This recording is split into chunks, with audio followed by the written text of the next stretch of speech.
दोस्तों तो यार क्या हाल है। आज की इस वीडियो में हम डिस्पोजल ऑफ नेट इनकम यानी retained earning 2001 second intermediate accounting Karachi board का क्वेश्चन सॉल्व करेंगे और इसी के साथ साथ समझेंगे कि ये क्वेश्चन किस तरीके से सॉल्व हुआ।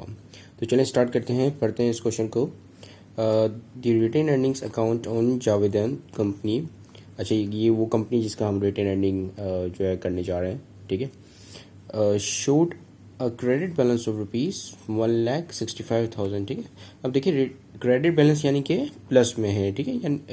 यानी कि अगर नेगेटिव बैलेंस होता है तो उसका मतलब कि हमारा अगर डेबिट बैलेंस होता है तो उसका मतलब कि ये अमाउंट माइनस में होती है, ठीक है। Credit balance this means that this amount is in या विद पॉजिटिव साइन, ठीक है। On March 31st, 2001, the expense and revenue summary for the year ending on that date showed a net income of rupees 1,45,000, which is transferred to retained earnings account. The company decided on March 31st, 2001 as under, ठीक है। अब question कह रहा है कि जो expense और revenue summary है, जो इनकम समरी है, उसको हम बेसिकली इनकम समरी भी कहते हैं। तो वो आपको ईयर एंडिंग का जो डेटा है उसमें शो कर रहा है कि उसमें 1,45,000 का प्रॉफिट पड़ा हुआ है, ठीक है। नेट इनकम यानी कि नेट प्रॉफिट पड़ा हुआ है। अब ये जो है वो ट्रांसफ़र हो गई रिटेन अर्निंग अकाउंट में और कंपनी ने कुछ ये फॉलोइंग चीज़ें डिसाइड की हैं। अब ये पढ़ते हैं क्या क्या चीज़ें डिसाइड की हैं। To declare a cash dividend of ₹50,000, ठीक है। कंपनी ने डिसाइड किया कि हम कैश डिविडेंड देंगे 50,000 का। अगर आपको डिविडेंड नहीं पता क्या होता है तो dividend basically is a form of income जो कि कंपनी उन लोगों को देती है जिन्होंने उस कंपनी के शेयर्स परचेज़ किए होते हैं। अब ये वो कंपनी होती हैं जो कि पब्लिक कंपनी होती है, ना कि प्राइवेट कंपनी होती है, क्योंकि प्राइवेट कंपनी की शेयर जो आप कैपिटल मार्केट से नहीं खरीद सकते, स्टॉक एक्सचेंज से नहीं खरीद सकते हो, ठीक है। आप सिर्फ पब्लिक कंपनी के ही खरीद सकते हो। To appropriate ₹20,000 for the reserve of sinking funds. अब सिंकिंग फंड्स क्या होते हैं? ये बेसिकली अगर रेनी डेज के लिए कुछ पैसा सेव करके रख लिया या या अगर हमने कहीं जगह पैसा लगाया और वो पैसा डूब गया तो उसका बैकअप में आपके पास क्या होगा, ठीक है। तो उसके लिए कुछ रिजर्व उनके पास होते हैं कि लेट्स सपोज अगर उनकी कोई कहीं पे इन्वेस्टमेंट डूब जाती है तो उनके पास इतना पैसा होता है कि वो खुद बैंकरप्ट ना हो जाए, ठीक है। फिर है to appropriate 15,000 for the reserve for contingencies. Contingencies basically means that plan B, ठीक है। अगर प्लान ए काम नहीं हुआ तो प्लान बी क्या होगा, ठीक है।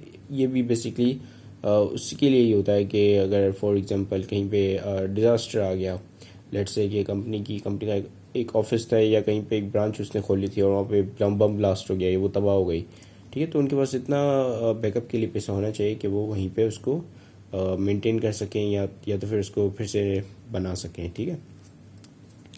To establish reserve for building extension for ₹30,000। Building extension यानी कि उनके पास लेट्स सपोज कंपनी के पास एक बड़ी बिल्डिंग है, अब उसको और ज़्यादा उसका एक और माला उन लोगों ने बनवाना है, ठीक है। लेकिन उनके पास डायरेक्ट इतने फंड्स हैं ही नहीं अवेलेबल कि वो डायरेक्टली जो है उसको बना सकें। तो वो क्या करते हैं कि उसके लिए थोड़ा थोड़ा रिजर्व निकालते जाते हैं और फिर जो है वो जब उनके पास पूरे पैसे हो जाते हैं तो फिर वो फ्लोर कंस्ट्रक्ट करवाते हैं, ठीक है। और आखिरी में है आपके पास रिक्वायरमेंट गिवन है। रिक्वायरमेंट में लिखा हुआ है कि भाई give journal entries to give affect to the above decisions, ठीक है। तो सबसे पहले हम क्या करेंगे कि हम इनकम समरी को ट्रांसफ़र करेंगे रिटेन अर्निंग्स में, ठीक है। रिटेन अर्निंग का क्या ऑलरेडी आपके पास क्रेडिट बैलेंस है 1,65,000, ठीक है। लेकिन इसका जो है यहाँ पे कोई यूज़ नहीं, बिकॉज यहाँ पे हम जो है रिटेन अर्निंग स्टेटमेंट नहीं बना रहे, हम जर्नल एंट्रीज बना रहे हैं, ठीक है।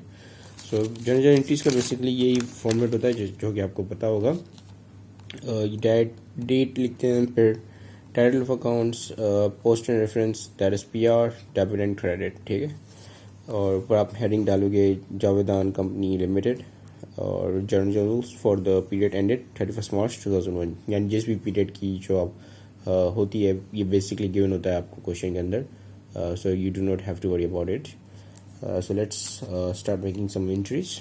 तो चलें, पहले तो हमें ट्रांसफ़र करना है आपके इनकम समरी को रिटेन अर्निंग में, ठीक है। तो इनकम समरी बेसिकली एक रेवेन्यू अकाउंट है, रिटेन अर्निंग भी आपका एक रेवेन्यू अकाउंट है। तो रेवेन्यू अकाउंट जब भी भरते हो आप उसको क्या करते हो, उसको क्रेडिट करते हो, राइट। और जब भी घटेगा तो आप उसको डेबिट करोगे। अब इनकम समरी में नेट इनकम यानी कि पॉजिटिव बैलेंस है 1,45,000 का है, तो इसका मतलब कि ये भी बैलेंस कहाँ पे रिकॉर्ड हुआ है, क्रेडिट साइड पे। अब इसको ख़त्म करना है तो आप उसको उठा के पूरे अमाउंट से डेबिट कर दोगे, ठीक है, क्योंकि फिर ये डेबिट क्रेडिट आपस में एक दूसरे को ख़त्म कर देंगे और ये नलिफाई हो जाएगा, यानी कि ज़ीरो बचेगा, ठीक है। और ये कैसे शो करोगे कि भाई रिटेन अर्निंग में चला गया ये अमाउंट, तो रिटेन अर्निंग को बेसिकली इतनी अमाउंट से आप जो है क्रेडिट कर दोगे। तो इसकी एंट्री क्या बनेगी, तो इसकी एंट्री ये बनेगी, पहली हम एंट्री बनाने जा रहे हैं। तो पहली एंट्री बेसिकली ये बनेगी कि आपकी जो इनकम समरी है उसको आप डेबिट कर दोगे, ठीक है, कितने से, 1,45,000 से, राइट। और यहाँ पे आप जो है रिटेन्ड अर्निंग को क्रेडिट कर देंगे कितने से, 1,45,000 से। अब देखो ये जो 1,45,000 थे ये पहले क्रेडिट साइड पे थे, कौन सी साइड पे थे, CR क्रेडिट साइड पे थे इनकम समरी के। अब जैसे ये डेबिट साइड पे आ गए तो उसका मतलब ये माइनस में आ गए, ये माइनस में, ये प्लस में, तो माइनस प्लस आपस में कितने हो गए, 0 हो गए। और रिटेन अर्निंग जो है वो 1,45,000 से आपने इसको जो है क्रेडिट साइड पर रिकॉर्ड कर लिया, तो उसका मतलब कि रिटेन अर्निंग में 1,45,000 का इजाफा हो गया। तो जिससे ये शो हो रहा है कि आपकी जो इनकम समरी है वो रिटेन अर्निंग के अंदर क्लोज हो गई है, ठीक है। तो अब हम आगे बढ़ते हैं। अच्छा, ये तो हमने एक एंट्री बना ली जो ऊपर लिखी हुई थी। अब पहले यहाँ पे आ जाते हैं, to declare cash dividend of ₹50,000, ठीक है, आपने कैश डिविडेंड दिया 50,000 का। अब बेसिकली मैं आपको थोड़ा यहाँ पे हाशिए में एक नॉलेज थोड़ी देता चलूँ। देखो रिटेन अर्निंग बेसिकली क्या होता है कि कंपनी की ये मंथली अर्निंग्स होती हैं, ठीक है, या क्वार्टरली अर्निंग्स होती हैं, क्योंकि स्टेटमेंट्स जो होती हैं इनकी क्वार्टरली आती हैं, और एक एनुअल रिपोर्ट होती है और एक एनुअल फाइनेंशियल रिपोर्ट होती है, और फिर बाकी जो उनकी क्वार्टरली रिपोर्ट्स आती रहती हैं। तो इसमें क्या होता है कि कंपनी का जो भी प्रॉफिट वगैरह होता है वो सारा रिटेन अर्निंग के अंदर क्लोज होता है। रिटेन अर्निंग एक परमानेंट अकाउंट होता है जो कि आपकी बैलेंस शीट में आपको नज़र आता है, ठीक है। अच्छा, अब ये रिटेन अर्निंग क्या होता है कि कंपनी का जो भी प्रॉफिट होता है वो रिटेन अर्निंग में चला जाता है, और फिर रिटेन अर्निंग से कंपनी चीज़ें निकालती है, ठीक है। डिविडेंड भी अगर देना होता है कंपनी को तो वो रिटेन अर्निंग से देती है, और अगर कंपनी ने कोई रिजर्व वगैरह निकालना है तो वो भी रिटेन अर्निंग से निकालेगी, ठीक है। और ये रिटेन अर्निंग जो है फिर वो स्टेटमेंट होती है रिटेन अर्निंग की, फिर वो स्टेटमेंट के बाद जो है एंड में जो एंडिंग रिटेन अर्निंग का जो बैलेंस बचता है वो फिर चला जाता है आपकी बैलेंस शीट पे। तो कॉरपोरेशन की जो अकाउंटिंग होती है वो इस तरीके से होती है, ठीक है। यहाँ पे ये नहीं होता कि भाई आप जो है कैपिटल के अंदर क्लोज कर दो, बिकॉज कैपिटल नहीं होता यहाँ पे होता है स्टॉक होल्डर्स इक्विटी। वैसे आपने सोल प्रोप्राइटर में देखा होगा कि यहाँ पे आपके ओनर्स इक्विटी होती है, और पार्टनरशिप में डिफरेंट पार्टनर्स के नाम होते हैं, उनके साथ जो उनका कैपिटल अकाउंट बना होता है। लेकिन कॉर्पोरेशन में ये होता है कि स्टॉक होल्डर्स इक्विटी होती है और वो सेम रहती है, और अब जो आपका जो रिटेन अर्निंग अकाउंट है वो एक तरीके से कह सकते हैं, ठीक है, एक तरीके से कह सकते हैं कि कैपिटल की तरह काम कर रहा होता है। अच्छा, तो चले यहाँ पे आ जाते हैं। तो रिटेन अर्निंग से हमने कैश डिविडेंड निकाला 50,000 का। तो क्या होगा कि रिटेन अर्निंग चूँकि एक रेवेन्यू अकाउंट है तो भरेगा तो क्रेडिट का होगा, लेकिन इस सूरत हाल में जो है ये कम हो रहा है, क्योंकि आप जो है रिटेन अर्निंग से कैश डिविडेंड निकाल रहे हो 50,000 का। तो रिटेन अर्निंग ऑब्वियसली क्या होगा, कम हो जाएगा, ठीक है।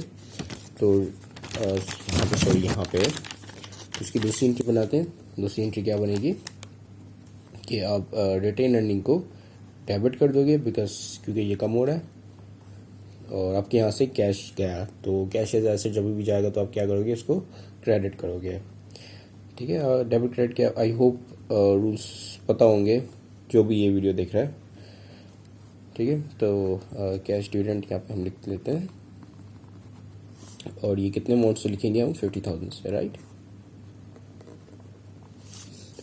अब हम तीसरी एंट्री बनाते हैं। तीसरी एंट्री में देख लेते हैं क्या लिखा हुआ है। तीसरी एंट्री में लिखा है to appropriate ₹15,000 for the reserve for contingencies. तो ये भी कहाँ से निकलेगा, रिटेन अर्निंग से निकलेगा। तो इसमें भी हम क्या करेंगे कि रिटेन अर्निंग को डेबिट कर देंगे। अच्छा, अमाउंट देख लेते हैं एक दफ़ा फिर से कि क्या अमाउंट क्या लिखी हुई है। अमाउंट लिखी हुई है कि भाई 15,000 है, ठीक है, सॉरी 20,000। अच्छा, ये ब्लर हो गया, let me just fix it, ठीक है। अच्छा, और ये जो to appropriate ₹15,000 for the reserve for contingencies, ये भी सेम एंट्री बनेगी, ठीक है। और to appropriate 20,000 for the reserve for sinking funds, दोनों बोथ एंट्री जो है वो एक ही तरीके से बनेगी, ठीक है। इसमें भी आप रिटेन अर्निंग को डेबिट करोगे, इसमें भी आप रिटेन अर्निंग को डेबिट करोगे, और इसमें सिंकिंग फंड को आप क्रेडिट करोगे, और इसमें रिजर्व फॉर कंटीजेंसीज को आप क्रेडिट करोगे, ठीक है। तो मैं वीडियो पॉज करके दोनों एंट्री बना लेता हूँ, बल्कि ये चारों एंट्री बना लेता हूँ। इसमें भी लिखा है कि to establish reserve for building extension for ₹30,000। ठीक है, तो ये चारों एंट्री जो है मैं वीडियो पॉज करके बना लेता हूँ, ठीक है, क्योंकि ये चारों जो है वो सेम है, सेम तरीके से बनेंगी। ठीक है, तो ये एंट्री हम ये कुछ इस तरीके से बनेंगी। मैंने ये बना लिए हैं वीडियो को पॉज करके। तो देखें जिस तरीके से रिटर्न अर्निंग से जो है आपने सिंकिंग फंड के लिए रिजर्व निकाला, तो ये रिटर्न अर्निंग से 20,000 और गए। फिर जो है रिटर्न अर्निंग से कंटीजेंसी प्लान के लिए रिजर्व निकाले, तो रिटर्न अर्निंग 15,000 से और मज़ीद जो है वो रिड्यूस हो गया। और फिर हमने जो है रिटर्न अर्निंग में से बिल्डिंग एक्सटेंशन के लिए और मज़ीद 30,000 निकाले। ठीक है, तो कुछ इस तरीके से एंट्रीज बनेगी। ये क्वेश्चन काफ़ी सिंपल था, बहुत आसान क्वेश्चन था। तो मतलब इसमें बस डायरेक्ट दिया होता। अदरवाइज ये होता है कि कभी कभार स्टॉक डिविडेंड और कैश डिविडेंड के लिए परसेंटेजेस गिवन होती हैं कि भाई स्टॉक डिविडेंड जो है नंबर ऑफ आउटस्टैंडिंग शेयर का इतना % निकलना है, या कैश डिविडेंड जो है वो इतना % निकलना है। लेकिन ऐसा कुछ नहीं है इस क्वेश्चन में। ये काफ़ी सिंपल, काफ़ी ईजी क्वेश्चन था। So this is it. Thank you very much for watching this video. Have a great and अल्लाह हाफिज़।